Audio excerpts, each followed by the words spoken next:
Welcome everyone, I'm Justin Thomas from Journey Engine Inc. Today I'm joined by Rune Hauge. He's the CEO and founder of Mentor.cam.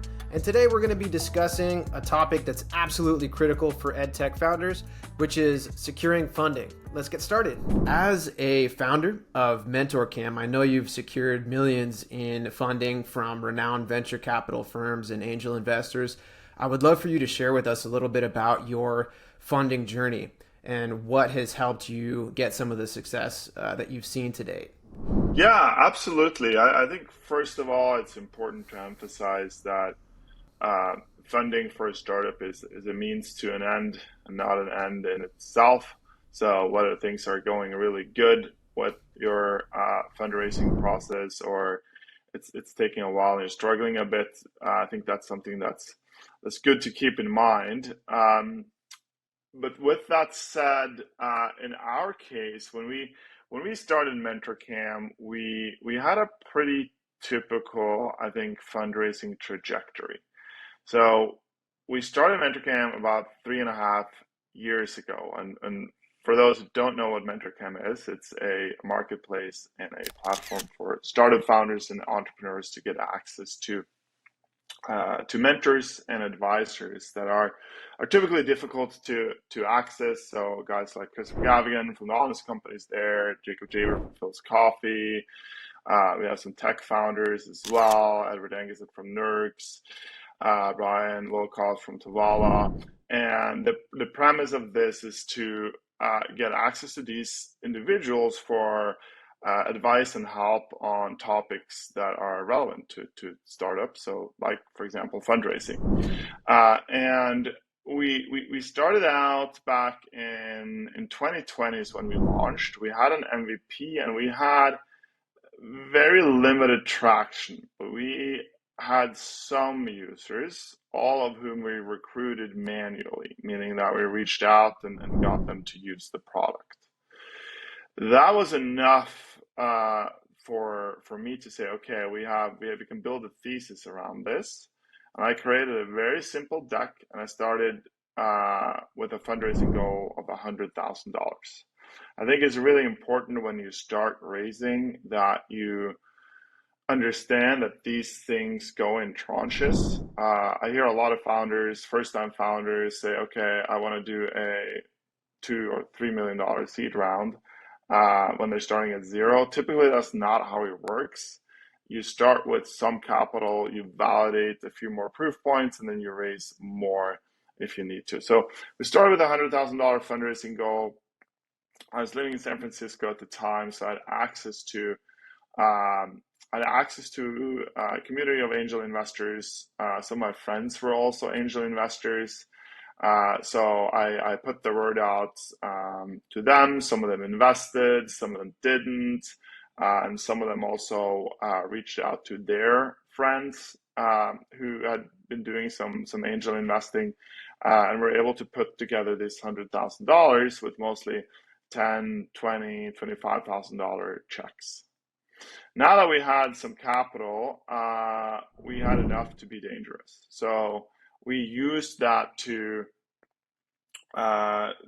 take this product to market properly, do some tests on user acquisition channels. We also hired an extra engineer. So it was myself and my co-founder. I'm not technical, he's technical, and we hired one more developer to develop product more quickly. This allowed us to get a few more proof points, and now we started a proper process with VCs, and we wanted to do $1 million in pre-seed capital. So the way we did that was we started looking at other EdTech companies and other companies in our space that had raised capital before or somewhat recently, and who their investors were. And then we created a list. And I think we had something like 50 or 60 companies on this list. And then we started reaching out to the founders that these investors had invested in to get introductions. Usually that's the way to do it. If you reach out cold, it often gets lost in the pile. It's much more helpful if you get an introduction, and you can get introductions from strangers, because this is what almost all founders who have raised have had to do themselves. So we did that, and in the beginning, no one wanted to invest. We couldn't get anyone to give us any attention for lots of us, and we were down to I think 10 investors. But what we had done is that we had started practicing on the least desirable VC firms and saved the good ones for later. So we were down to just a handful and we started picking up some interest from the ones we really wanted to get capital from, and we were able to secure a $250,000 check from a smaller, more boutique East Coast investor, and then we used that as leverage to close a $500,000 check with General Catalyst. And for those of you who don't know who General Catalyst is, they're a big blue chip investor in Silicon Valley. They've invested in Instacart, they invested in Snap. So that was a big win for us, and then we used that as leverage to fill up the rest of the round, and we ended up being quite a bit oversubscribed. So what that means is that we have more interest than we have room in the round, because you want to limit how much investors can invest in each round, because we don't want to get too diluted. That's really important. So that's how we ended up raising our first $1.5 million. We were sort of riding a wave. We got into YC around the same time. Despite having raised quite a bit of capital, we decided to do it, and then ended up doing a $4 million seed round as we were doing YC. So this was a really one of those kind of catch-up bottle experiences when you keep knocking, and then all of a sudden everything comes out, and that's very often the case, right? So it takes a while, and you have to work a lot in the beginning with very few results, and then eventually it gets easier and you get more and better results. So that was in a nutshell how we did our race. Awesome. Thanks so much for sharing your journey. You mentioned that you did a second round with YC. I assume that's Y Combinator. I Yeah. know you're an alumni of the program from a couple of years back.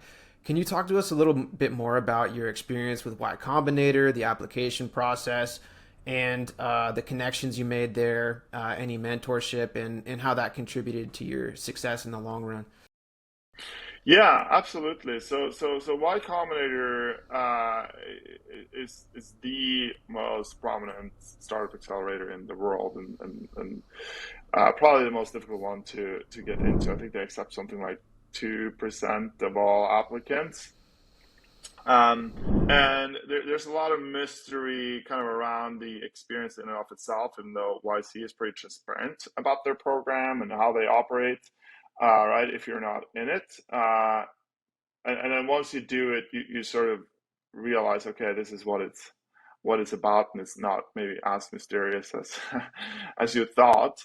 But what Y Combinator does is a few things. I think it makes a lot of sense for startup companies that are pre-product market fit and that have raised less than probably $2 million, 1.5 to $2 million. If you raise more than that, then you might want to consider it, because it is a little bit of dilution.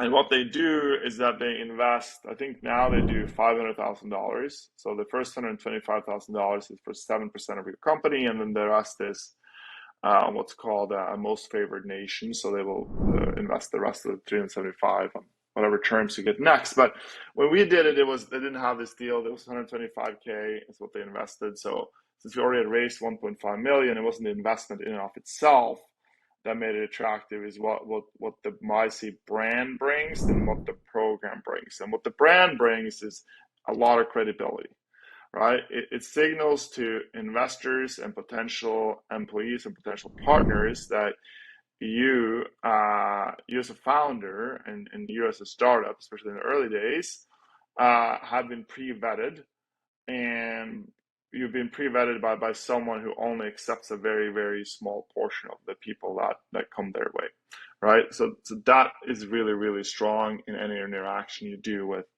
external partners, whether it be investors or potential employees or business partners. The other thing is, because the brand is so strong, investors, seed stage investors, get really excited about YC companies, right? Because it's difficult to assess if a startup's going to be successful early on. It's kind of luck of the draw. Investors place a lot of emphasis in the founders, and then they have to have some kind of conviction that there's this space is going to really take off, or that the founders are in position to really take big market share in the space, but they don't really know. It's anyone's guess. So they're wrong most of the time, right? So seeing that YC badge helps them sort of evaluate the opportunity simply from a pre-vetting perspective. Okay, this is a vetted company, they're already in YC, lower risk, and they will make an investment typically at much better terms for the founders than the founders would be able to get otherwise. So it creates a lot of fundraising leverage. They also bring investors to the table and something called demo day towards the end of the accelerator. In our case, that wasn't the biggest draw because we already had solid investors on our cap table that could introduce us and we to other investors. But the leverage component was really important. What I will say about the program is that they will whip you really hard. If you think that you got everything figured out when you're starting out, and now it's just about crossing the boxes and execute on a predetermined recipe and everything's going to go well, you're wrong, and they will tell you that. Right? They will pick apart your startup. They will really push you to make progress incredibly fast. And the reason they do this is because they know very well that in order to be successful as a startup, which is a very low probability type of endeavor, right? You have to be truly exceptional, right? So they push you really hard. And then you also get access to a resource library, right? You get access to YC's internal resources, but a lot of these resources are also accessible to anyone if you want to look for them. So I wouldn't necessarily say that's the biggest draw. And then of course, last but not least, you get access to a really amazing cohort of other founders, and having that network can be tremendously powerful, tremendously impactful down the road as well. So that's a big portion of it as well. Absolutely. So you mentioned that having access to that network is huge, and I know that you have had access to a lot of EdTech founders, and you also mentioned you've done a lot of research into the EdTech space when you were forming Mentor.cam. And at the same time, I know that 2023 has been a huge year in terms of advancement in technology, and the landscape has been changing pretty drastically. I'm curious if if you've seen any trends in the landscape for funding or otherwise specific to EdTech companies or just in general this year. Yeah, I think the hot topic right now, and it's sort of been trending that way all year, is generative AI. And it's kind of interesting because I feel like these things go in waves, and investors are always on the lookout for the new big thing that's just going to dominate the future essentially, right? And right now that's generative AI. With the launch of ChatGPT, it's just exploded. And I think that trickles into EdTech as well. What I like to warn people about is, not trying to create a solution and then look for a problem to solve. I think whether you're an EdTech company or any other type of startup, really figuring out what the problem is you're solving is and how to best solve it. And maybe that's with the use of a certain type of technology like AI. That's really the way to go. If you look back, I know hindsight is 2020. You look back in the past 5 years, there's always been kind of a trending topic every year. One year it was crypto and Web3, NFTs were super hot. Like these startups were getting insane valuations based on very little substance and an actual traction in many cases. Um, then when we first started out, the content creator space was just blowing up. Right now, it's slowing down really, really fast. And even before that, AR, VR was massive. I remember one year, right? So I think it's important that founders don't get caught up in trends, even though it's tempting to do so. But I do think that right now, generative AI does present a lot of opportunity when used to solve an actual problem in the right way. Got it. Very cool. So you've had experience with this from a variety of different perspectives. Number one, you've had a tremendous amount of success for yourself in generating funding. Also, I know that you have been an angel investor and yourself, as well as being a startup advisor through Mentor.cam and otherwise. So you've had a variety of different ways to advise startup founders. I'm wondering if there is any key things that stand out that you would recommend to an EdTech startup founder who's just getting started, and are there any common pitfalls or mistakes that you see startup founders making? I think the biggest mistake I see startup founders making very early at the ideation phase is thinking that the idea in and of itself has a ton of value. The idea is most likely going to change. The what you want to really focus on is the problem. Don't fall in love with the solution. Really focus on the problem, and your solution is going to change. Once you start getting users, once you start talking to customers, you'll learn that, okay, this is the actual problem, this is how you actually want to solve it, and your product will change. So that's one thing. And another thing, I think that a lot of founders, I think, make a mistake on early is that they think that they need funding just to get going. Um, of course, you will eventually need to cover your own burn, right? And you need to cover company expenses as you grow, but you can do a lot with very little, right? You don't need to launch a fully featured product right away. You can start with something very simple, an MVP, uh, and build on that. So that's another mistake I see, that folks think that, okay, in order for me to build, I need to get funding.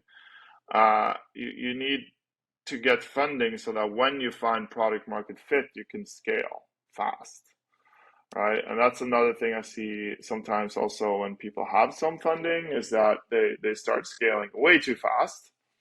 And there's been startups that scale to become $1 billion companies before they have product market fit, right? Because they go really fast, and the assumption that they're solving a problem is not really a very pertinent or a very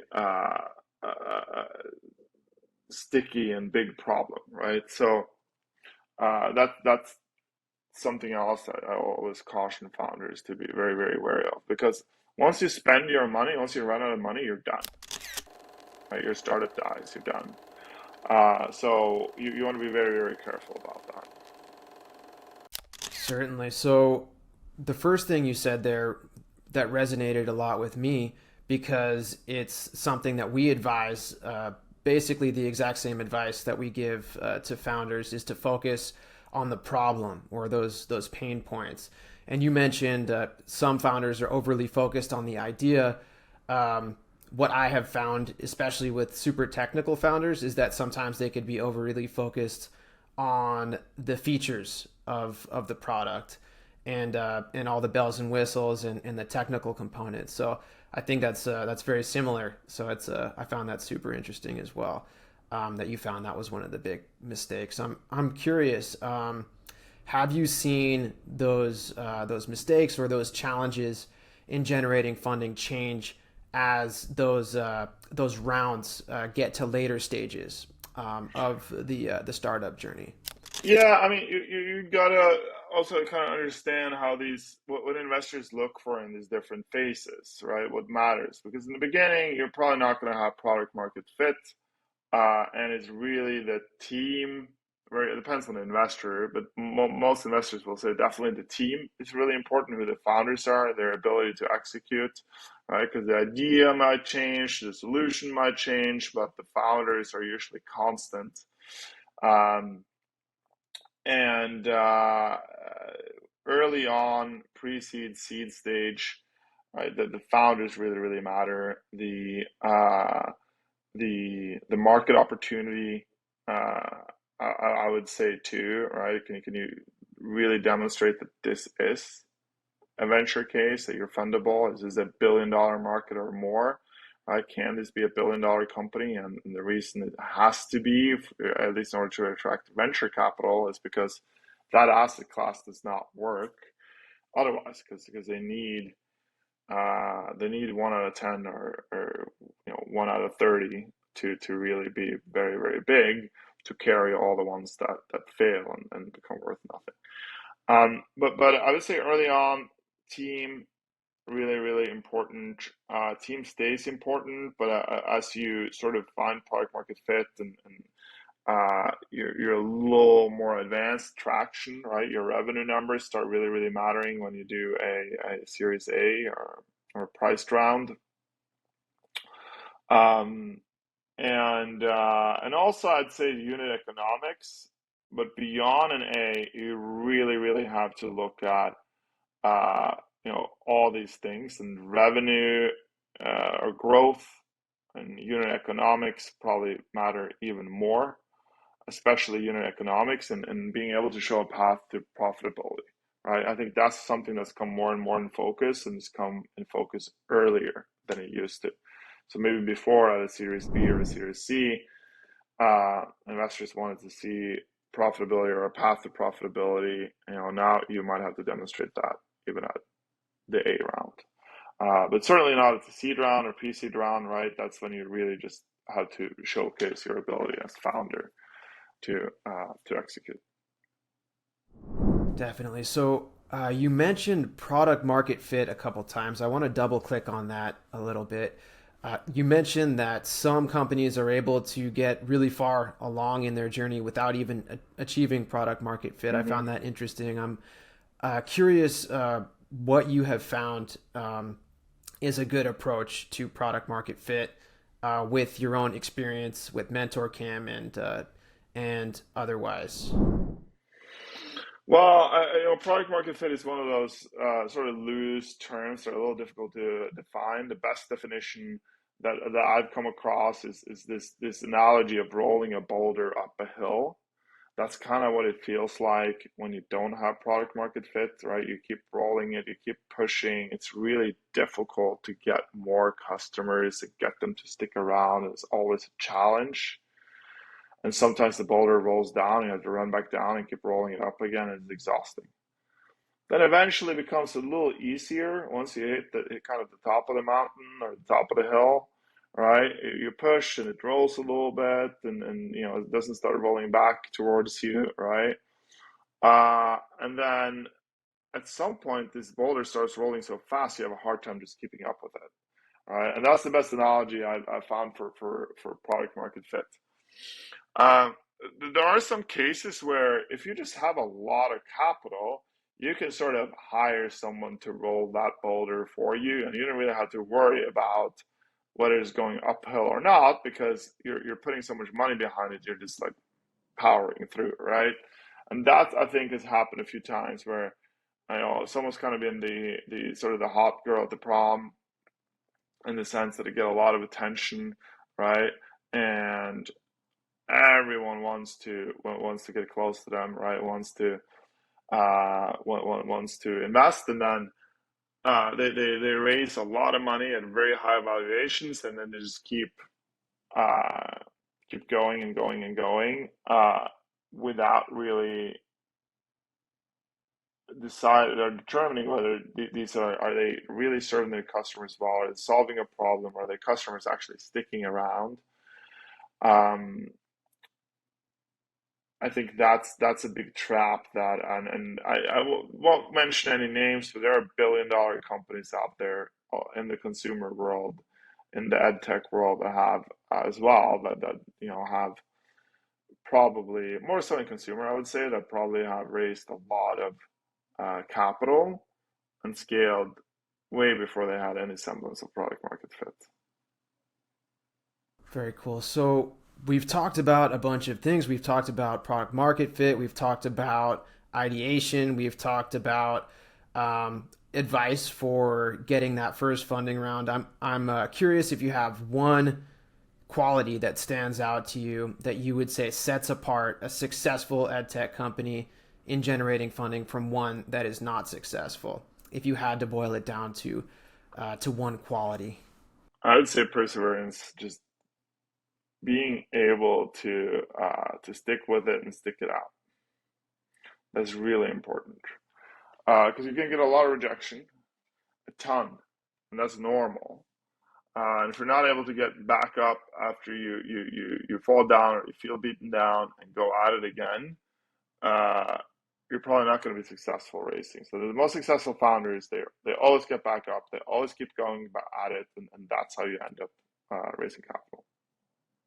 Absolutely. So I know that it's absolutely critical from my own journey and from everyone I've talked to in EdTech to have outstanding mentorship in their journey, not only in getting funding, but also having a sustainable product over their lifetime.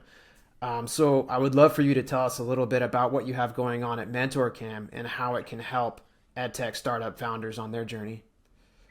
Yeah, absolutely. So what we've done at Mentor.cam is essentially put together a bunch of experienced startup founders, operators, specialists, and investors for you to talk to. So anyone can go and book a time with anyone on Mentor.cam, either to get some insights on something they're building or a process they're running, whether it be with fundraising or something else, or find someone, a mentor, to work with over time to solve a particular problem. So it's kind of your on-demand advisory board in many ways, and you can pick and choose who you want to have on it at any given time. I always recommend people work with one mentor on one particular problem. Fundraising is a use case we see very, very often. So if you are currently raising and you're looking to find or talk to someone who's done it and pick their brain on it, you can go to Mentor.cam and the likelihood is pretty strong you'll find someone that's a good fit. Fantastic. Thank you so much, Rune. This has been amazing, and I really appreciate you coming on. Really looking forward to talking to you more about this, and thank you so much for joining today. My pleasure. Thanks for having me, Justin.